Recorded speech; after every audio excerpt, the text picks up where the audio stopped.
नमस्कार।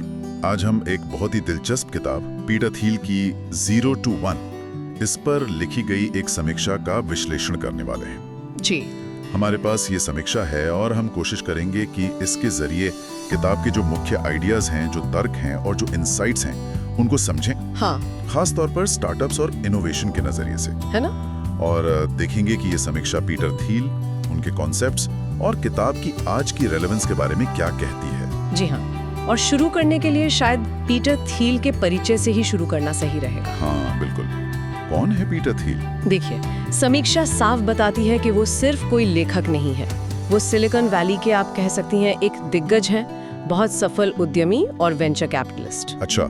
पेपैल के को-फाउंडर रहे हैं, मतलब ऑनलाइन पेमेंट्स में उन्होंने क्रांति ला दी एक तरह से।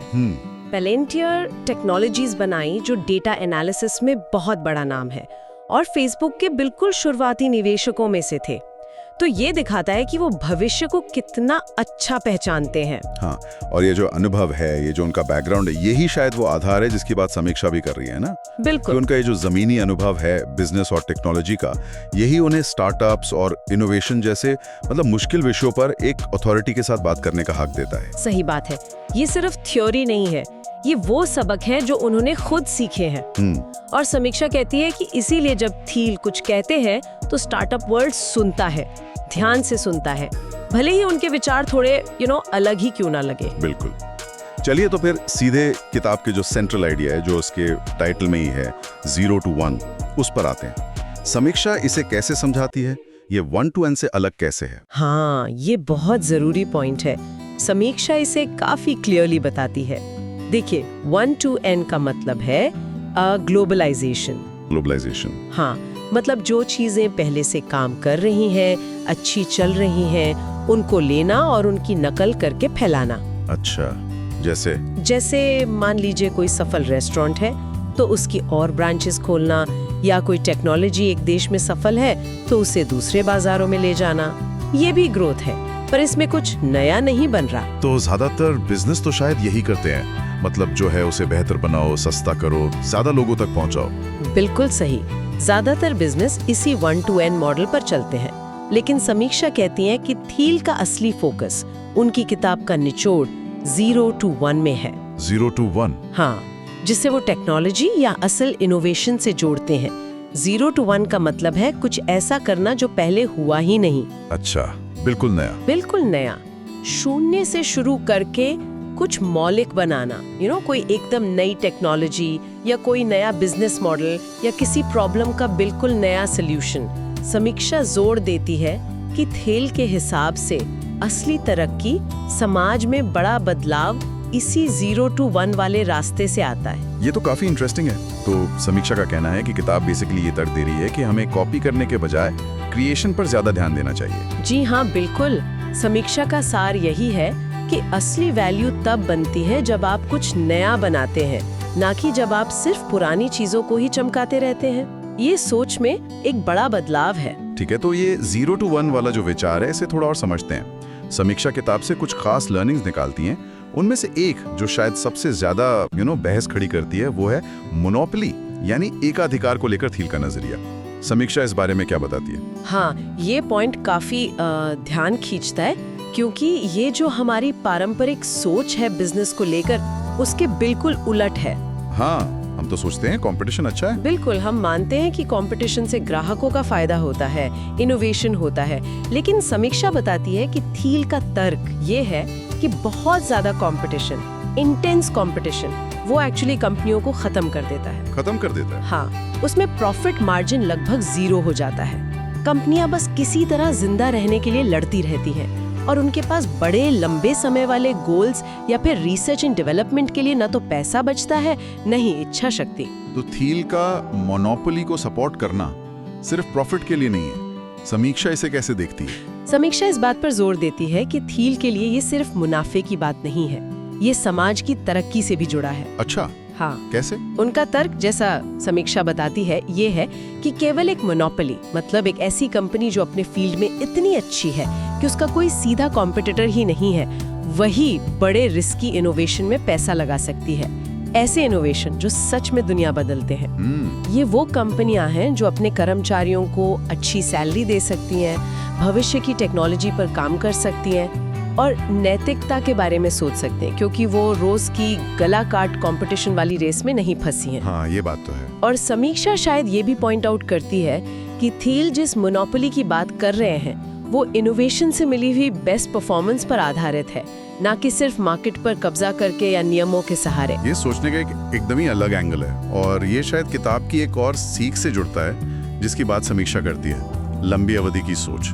समीक्षा कहती है कि थील अभी के प्रॉफिट या तिमाही नतीजों से आगे देखने पर जोर देते हैं। हाँ बिल्कुल, ये बहुत महत्वपूर्ण पॉइंट है। समीक्षा के हिसाब से थील मानते हैं कि जो महान कंपनियां होती हैं वो सिर्फ अगले कुछ महीने या साल के बारे में नहीं सोचती। नहीं, वो दशकों आगे का प्लान करती हैं, 10 साल, 20 साल या उससे भी ज्यादा। उनका भविष्य को लेकर एक बिल्कुल साफ, निश्चित और अक्सर एक आशावादी नजरिया होता है। वो मानते हैं कि भविष्य कोई ऐसी चीज नहीं है जो बस अपने आप हो जाएगी, बल्कि उसे एक्टिवली बनाया जा सकता है, उसे शेप दिया जा सकता है। और जिन कंपनियों की ऐसी सोच नहीं होती, उनका क्या? समीक्षा कुछ कहती है इस पर। समीक्षा बताती है कि थील ऐसी कंपनियों को अनिश्चित आशावादी या अनिश्चित निराशावादी कहता है। अच्छा, मतलब जो भविष्य को लेकर श्योर नहीं है, वो अक्सर क्या करते हैं, अपने रिसोर्सेज को छोटी छोटी बहुत सारी चीजों में फैला देते हैं, जिसे डाइवर्सिफिकेशन कहते हैं। हाँ, करते हैं लोग। बड़े दाव लगाने से बचते हैं या सिर्फ जो मौजूदा प्रक्रियाएं हैं उन्हीं को थोड़ा बेहतर करने में लगे रहते हैं। समीक्षा के अनुसार थील का मानना है कि इस तरह की सोच से वो 0 to 1 वाला इनोवेशन हो ही नहीं सकता, वो लगभग नामुमकिन है। ये जो लंबी अवधि की प्लानिंग है और भविष्य में एक पक्का यकीन, यही कंपनियों को बड़े लक्ष्य हासिल करने की हिम्मत देता है। ये काफी प्रेरणादायक लगता है सुनने में। समीक्षा में एक और बहुत ही यूनिक आइडिया का जिक्र है, रहस्यों यानी सीक्रेट्स का महत्व। ये थोड़ा मिस्टीरियस सा लगता है। समीक्षा इसे कैसे समझाती है? क्या आज भी रहस्य हैं? हाँ, ये किताब के सबसे दिलचस्प विचारों में से एक है, जैसा समीक्षा भी पॉइंट आउट करती है। थील का मानना है कि दुनिया में अब भी बहुत कुछ ऐसा है जो हम नहीं जानते या जिसे हम गलत समझते हैं। सच में? हाँ, ये रहस्य या सीक्रेट्स प्रकृति के बारे में हो सकते हैं, जैसे साइंस की कोई अनसुलझी पहेली, या ये इंसानों के बारे में हो सकते हैं, जैसे समाज की कोई ऐसी जरूरत जिसे कोई समझ नहीं पाया है, या मार्केट में कोई ऐसा अवसर जिसे किसी ने देखा नहीं है। अच्छा। समीक्षा इस बात पर जोर देती है कि थील मानते हैं कि महान कंपनियां अक्सर इन्हीं रहस्यों को उजागर करके बनती हैं। वो सच को ढूंढ निकालती हैं जिस पर ज्यादातर लोग या तो यकीन नहीं करते या जिसे उन्होंने देखा ही नहीं है। लेकिन आज का जो युग है ये इंफॉर्मेशन एज है, गूगल पे सब मिलता है। क्या वाकई में ऐसे रहस्य खोजना संभव है? समीक्षा कुछ बताती है कि इन्हें कैसे ढूंढा जाए। समीक्षा इस सवाल को सामने रखती है और बताती है कि थील के लिए रहस्य खोजने का मतलब कोई गड़ा हुआ खजाना ढूंढना नहीं है। तो फिर क्या है? बल्कि इसका मतलब है उन मुश्किल प्रॉब्लम्स पर काम करना जिनका हल अभी तक नहीं मिला है, या उन पुरानी मान्यताओं पर सवाल उठाना जिन्हें सबने सच मान लिया है। अच्छा। समीक्षा के अनुसार थील का मानना है कि रहस्य इसलिए छिपे रहते हैं क्योंकि लोग या तो उन्हें खोजने की कोशिश ही नहीं करते, शायद डर से या आलस से, या उन्हें लगता है कि अब कुछ नया खोजना बाकी ही नहीं रहा, सब कुछ तो पता चल गया है। इन्हें खोजने के लिए आजाद सोच, जिज्ञासा और हिम्मत की जरूरत होती है, और शायद सही टीम की भी, क्योंकि समीक्षा एक और जरूरी पॉइंट पर जोर देती है, टीम और कंपनी कल्चर का महत्व। क्या ये आइडिया से भी ज्यादा जरूरी है? जी हाँ, समीक्षा के मुताबिक थील इस पर बहुत ज्यादा जोर देते हैं। वो कहते हैं कि एक बेहतरीन आइडिया भी एक खराब टीम के हाथों में बर्बाद हो सकता है। बिल्कुल। लेकिन एक मजबूत एकजुट टीम जिनका मिशन एक हो, वो एक साधारण से आइडिया को भी बहुत बड़ी सफलता तक पहुंचा सकती है। अच्छा। समीक्षा बताती है कि थील के लिए शुरुआती टीम को चुनना शायद सबसे जरूरी फैसला होता है। ये सिर्फ स्किल की बात नहीं है, ये मूल्यों की, डेडिकेशन की और साथ मिलकर काम करने की क्षमता की भी बात है। कल्चर मतलब? हाँ, एक मजबूत कल्चर जहाँ लोग एक दूसरे पर भरोसा करते हैं और एक कॉमन गोल के लिए पैशनेट है, वही सफलता की नींव है। ये बात तो कई सफल स्टार्टअप्स की कहानियों में भी सुनने को मिलती है। और आखिर में समीक्षा एक और पावरफुल आइडिया पर रोशनी डालती है, विपरीत सोच यानी कॉन्ट्रेरियन थिंकिंग का महत्व, इसका क्या मतलब है और ये क्यों जरूरी है, जैसा समीक्षा बताती है? ये आइडिया रहस्यों वाले आइडिया से काफी जुड़ा हुआ है। विपरीत सोच का मतलब है, जैसा समीक्षा समझाती है, सिर्फ अलग होने के लिए अलग सोचना नहीं, तो फिर बल्कि ये आजादी से सोचने और उन सच्चाइयों को खोजने के बारे में है जिन पर ज्यादातर लोग यकीन नहीं करते। थील का एक मशहूर सवाल है, वो कौन सा जरूरी सच है जिसके बारे में बहुत कम लोग आपसे सहमत हैं? इंटरेस्टिंग सवाल है। हाँ, और समीक्षा बताती है कि इस सवाल का जवाब ढूंढना ही अक्सर इनोवेशन और नए बिजनेस का स्टार्टिंग पॉइंट होता है। अगर सब लोग एक ही तरफ देख रहे हैं तो बड़ा मौका अक्सर वहीं होता है जहां कोई नहीं देख रहा। ये भीड़ से हटकर सोचने और जो स्थापित ज्ञान है उस पर सवाल उठाने की हिम्मत है। तो ये कुछ मुख्य कॉन्सेप्ट्स हैं जिन्हें समीक्षा ने किताब से हाईलाइट किया है। अब जरा किताब की प्रेजेंटेशन पर बात करते हैं। समीक्षा इसकी लिखने की स्टाइल और पढ़ने में आसानी के बारे में क्या कहती है? क्या ये बहुत अकादमिक या मुश्किल है? नहीं, बिल्कुल नहीं। समीक्षा बल्कि इसकी तारीफ करती है, कहती है कि किताब की भाषा बहुत साफ, सीधी और पढ़ने में दिलचस्प है।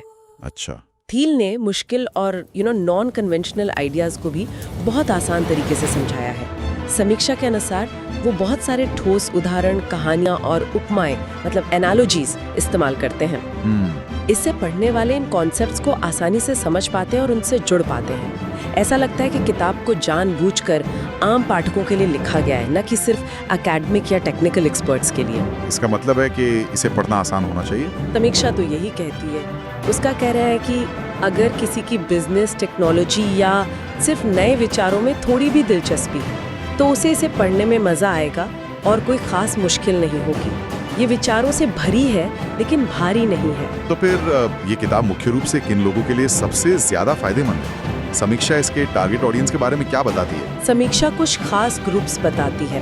पहला और सबसे ऑब्वियस ग्रुप है उद्यमी, खासकर वो जो अभी अपना स्टार्टअप शुरू करें या करने का सोच रहे हैं। हाँ, उनके लिए तो होगी। उनके लिए ये सीधे सीधे गाइडेंस और मोटिवेशन का काम कर सकती है। दूसरा, बिजनेस और मैनेजमेंट के छात्र जो पारंपरिक मॉडलों से हटकर सोचना और नए अवसर पहचानना सीखना चाहते हैं। सही। तीसरा, निवेशक और वेंचर कैपिटलिस्ट जो ये समझने की कोशिश करें कि कौन सी कंपनियां भविष्य में बड़ी बन सकती हैं और क्यों। स्टार्टअप कल्चर और भविष्य कैसे बनता है, इसमें दिलचस्पी रखता है। संक्षेप में कहें तो ये सोचने वालों और बनाने वालों के लिए है, थिंकर्स एंड बिल्डर्स। अब कोई भी किताब परफेक्ट तो नहीं होती, यकीनन इस किताब की भी कुछ ताकतें होंगी और कुछ कमजोरियां। समीक्षा इस बैलेंस को कैसे देखती है? पहले ताकतों की बात कर लेते हैं। समीक्षा कई मजबूत पॉइंट्स बताती है। सबसे बड़ी ताकत है इसका प्रैक्टिकल ज्ञान जो सीधे पीटर थील के अपने गहरे अनुभव से आता है। हाँ, ये तो हमने शुरू में भी बात की थी। हाँ, ये किताबी बातें नहीं है बल्कि जमीनी हकीकत पर आधारित है। दूसरी ताकत, जैसा हमने पहले भी कहा, इसका मोटिवेशनल नेचर है। ये पढ़ने वालों को बड़ा सोचने, मौजूदा स्थिति पर सवाल उठाने और लीक से हटकर चलने के लिए प्रोत्साहित करती है। तीसरी ताकत इसकी कंसाइसनेस और क्लैरिटी है। समीक्षा के अनुसार ये कम शब्दों में बहुत कुछ कहती है और पढ़ने में आसान है, जो आजकल के व्यस्त लोगों के लिए बहुत मायने रखता है। ये तो हुई खूबियां जो समीक्षा बताती है, लेकिन क्या समीक्षा में कुछ ऐसे पॉइंट्स भी उठाए गए हैं जहां किताब शायद थोड़ी कमजोर लगती है या जहां पढ़ने वाले को थोड़ी और गहराई की उम्मीद हो सकती थी? हाँ, समीक्षा कुछ संभावित कमजोरियों का भी जिक्र करती है। पहला और शायद सबसे बड़ा वही मोनोपोली वाला आइडिया है। हाँ, वो तो थोड़ा कंट्रोवर्शियल है। बिल्कुल। समीक्षा नोट करती है कि थील का जो मोनोपोली के लिए इतना जोरदार समर्थन है वो कुछ पढ़ने वालों को थोड़ा असहज कर सकता है। इसके जो आलोचक हैं वो इसे एंटी कॉम्पिटिटिव मान सकते हैं और इसके सामाजिक या आर्थिक असर पर सवाल उठा सकते हैं। समीक्षा शायद ये सुझाव देती है कि इस पर और बैलेंस्ड चर्चा हो सकती थी। क्या समीक्षा किसी और कमजोरी का भी जिक्र करती है? की वजह से कुछ जो जरूरी कॉन्सेप्ट्स हैं उनको शायद उतनी गहराई से नहीं समझाया गया है जितना संभव हो सकता था। कुछ पढ़ने वाले, खासकर जो किसी खास टॉपिक में ज्यादा रुचि रखते हो, वो शायद महसूस करें कि कुछ चैप्टर्स में थोड़ा और विस्तार हो सकता था या तर्क को और मजबूत किया जा सकता था। ये एक जरूरी सवाल खड़ा करता है, जैसा कि समीक्षा भी इशारा करती है, कि क्या ये जो विचार हैं ये यूनिवर्सली लागू होते हैं? क्या ये सिर्फ टेक स्टार्टअप्स या सिलिकॉन वैली के कॉन्टेक्स्ट में ही ज्यादा रेलेवेंट हैं, या इन्हें किसी भी इंडस्ट्री या देश में लागू किया जा सकता है? बिल्कुल, ये बहुत वैलिड पॉइंट है। समीक्षा पाठक को इसी सोच के साथ छोड़ती हैं। ये मान लेना शायद सही नहीं होगा कि थील के सारे नुस्खे हर सिचुएशन में काम करेंगे। हाँ, कॉन्टेक्स्ट तो जरूरी है। बहुत ज़रूरी है। एक सॉफ्टवेयर कंपनी के लिए जो स्ट्रैटेजी काम करती है, वो शायद एक मैन्युफैक्चरिंग बिजनेस या किसी डेवलपिंग कंट्री में काम न करे। समीक्षा इस बात पर जोर देती है कि पढ़ने वालों को इन विचारों को क्रिटिकली देखना चाहिए और उन्हें अपने खास संदर्भ में कैसे लागू किया जाए, इस बारे में सोचना चाहिए। तो इन सभी बातों को ध्यान में रखते हुए ताकतें, कमजोरियां, विचारों की मौलिकता, समीक्षा का फाइनल वर्डिक्ट क्या है? क्या वो इस किताब को पढ़ने की सिफारिश करती है? हाँ, बिल्कुल, बहुत जोरदार तरीके से। समीक्षा का जो अंतिम फैसला है वो बहुत पॉजिटिव है। उसने किताब को 5 में से 4.5 स्टार दिए हैं, जो काफी प्रभावशाली रेटिंग है। 4.5 स्टार? हाँ, समीक्षा का मानना है कि 0 to 1 सिर्फ एक बिजनेस बुक नहीं है, ये सोचने का एक नया तरीका सिखाती है। ये किसी के भी बिजनेस, इनोवेशन और भविष्य बनाने के प्रति नजरिए को फंडामेंटली बदल सकती है। तो इस पूरी समीक्षा के विश्लेषण से हमें क्या समझ आता है? क्यों ये किताब समीक्षा के अनुसार इतनी महत्वपूर्ण मानी जा रही है? समीक्षा के नजरिए से देखें तो इसकी अहमियत कई लेयर्स में है। पहली, ये जो स्टेटस को है, जो जैसा चल रहा है, उसे चैलेंज करती है। पढ़ने वालों को घिसे पिटे रास्तों पर चलने के बजाय ओरिजिनलिटी अपनाने के लिए प्रेरित करती है। दूसरी, ये भविष्य के बारे में एक उम्मीद भरा नजरिया देती है कि हम टेक्नोलॉजी और इनोवेशन के जरिए एक बेहतर दुनिया बना सकते हैं। तीसरी, ये सिर्फ कैसे करने वाली गाइड नहीं है, बल्कि ये क्या करें और क्यों करें जैसे बड़े सवालों पर सोचने पर मजबूर करती है। सही। समीक्षा इसे उन सभी के लिए एक मस्ट रीड मानती है जो दुनिया में कुछ नया, कुछ मीनिंगफुल बनाना चाहते हैं या समझना चाहते हैं कि महान चीजें आखिर बनती कैसे हैं। इस समीक्षा का विश्लेषण वाकई पीरथ हील के इन विचारों की एक गहरी झलक देता है। यकीनन सोचने के लिए बहुत कुछ है इसमें। अब श्रोताओं के लिए एक अंतिम विचार छोड़ते हैं। आज की दुनिया में जहां इंफॉर्मेशन इतनी ज्यादा है, कंपटीशन इतना भयंकर है, क्या पीटर थील के वो रहस्य खोजना और 0 to 1 कंपनियां बनाना वाकई संभव है? या फिर जो मौजूदा चीजें हैं उन्हीं को लगातार बेहतर बनाते रहना 1 to n ज्यादा प्रैक्टिकल रास्ता है? इस समीक्षा की रोशनी में थील के तर्क आज कितने प्रासंगिक लगते हैं, खासकर अलग अलग ग्लोबल कॉन्टेक्स्ट में? इस पर विचार करना दिलचस्प होगा। अगर आपको ये रिव्यू पसंद आया हो तो चैनल को लाइक, शेयर और सब्सक्राइब जरूर करें। और याद रखिए, स्टे हार्ड।